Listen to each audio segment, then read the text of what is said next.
Hi everybody, thanks for tuning in. So this week for my vlog, I'm going to tackle a topic which doesn't get spoken about enough, but it is really important.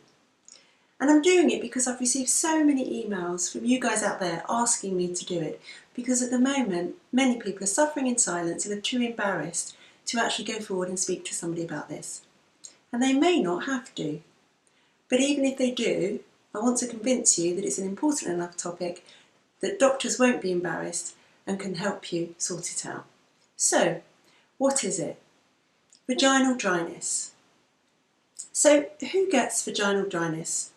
Now, I know immediately you'll be thinking of women who have gone through the menopause, and you're absolutely right. That's the main group of people that experience vaginal dryness. So, women over 50 normally go through the menopause. The average age is 51 in the UK, and between the ages of 50 and 59, half of women report having vaginal dryness and all of the problems that come with it. That's a lot of women because we will all go through the menopause. But it can actually affect women at any age. And in fact, 17% of women under the age of menopause, so let's say between the ages of 18 and 50, also report having vaginal dryness. So that's 1 in 5 women almost. So all added together, it's a lot of women that are suffering, and a lot of them in silence. So let's have a look at this important topic. What are the causes? Well, as I've already said, one of the main causes is menopause. Some women, however, go through menopause much younger than 51 because they have what's called a nephrectomy. They have their ovaries removed for various medical reasons. And they go through menopause and suffer exactly the same symptoms as somebody who goes through it naturally. So they also suffer. Women who have just given birth or who are breastfeeding can suffer from vaginal dryness, and obviously they've got a lot on their mind with a new baby, breastfeeding, sleepless nights. To have to worry about this as well is just really almost intolerable. Women that have had cancer and go through chemotherapy or radiotherapy can suffer because it destroys cells in the vagina. People that have got an underlying medical condition such as diabetes or Sjogren's, for example, can also suffer. Unusually, but I have seen it in my GP practice, some contraceptive pills and injections can cause vaginal dryness. So the combined oral contraceptive pill and the progesterone-only injection. And I have seen this. So it is rare, but it does happen.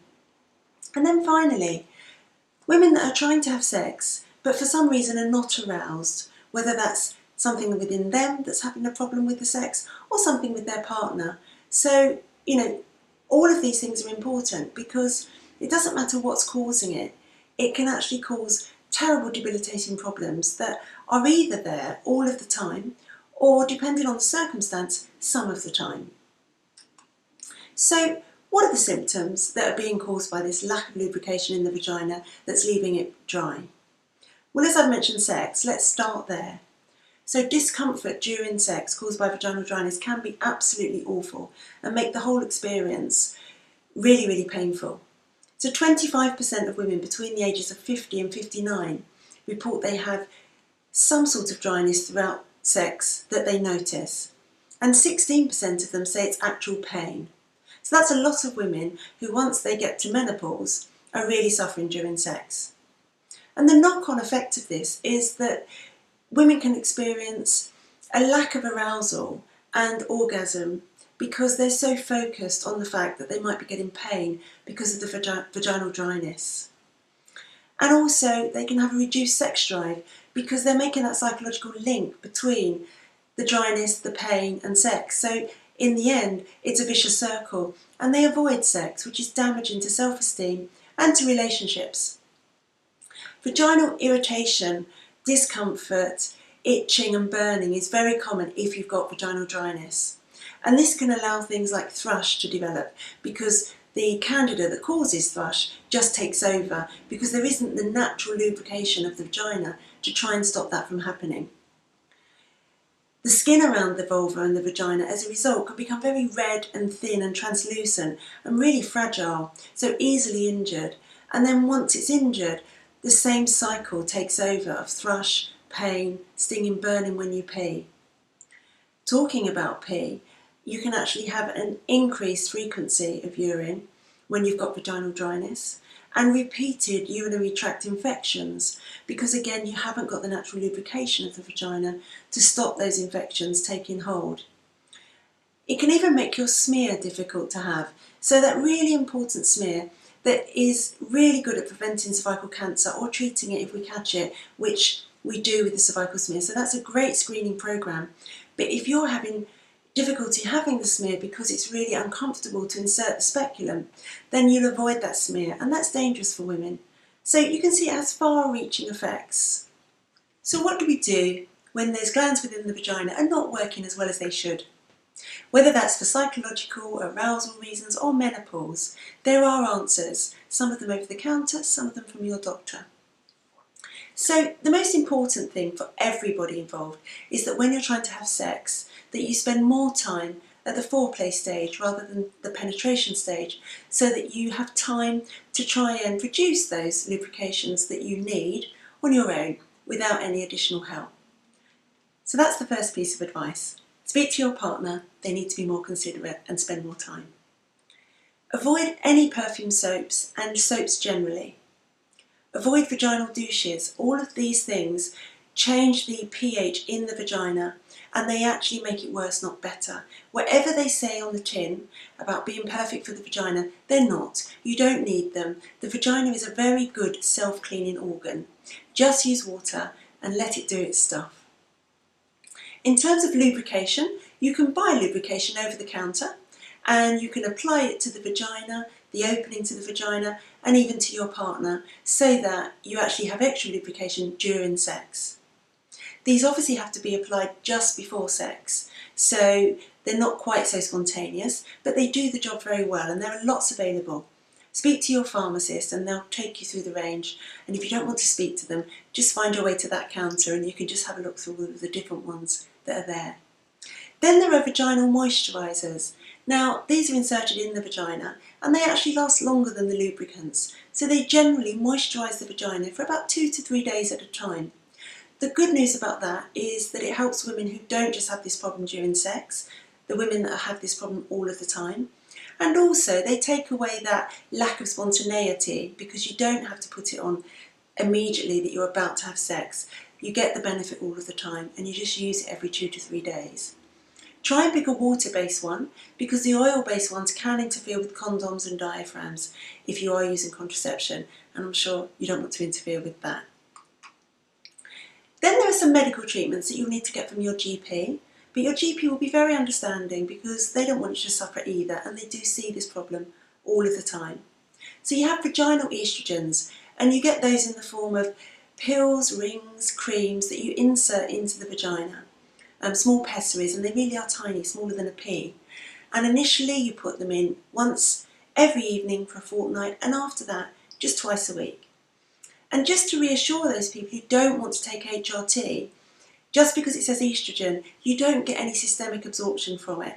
So the estimation is that if you use vaginal estrogens for a whole year, the equivalent absorption that you get into the body is 1 HRT tablet. So it's minuscule and won't add up to anything at all. So you don't have to worry. They can work really well. After that, obviously, there's HRT. And you can look at my vlog on HRT, where I talk about the risks and the benefits. And for women between the ages of 50 and 59, NICE say the benefits outweigh the risks. And in fact, more women die not on HRT in that age bracket than those on HRT. So that's another solution. And then finally, if you think the problem for you is being on the contraceptive pill or the injection, there are a couple of solutions.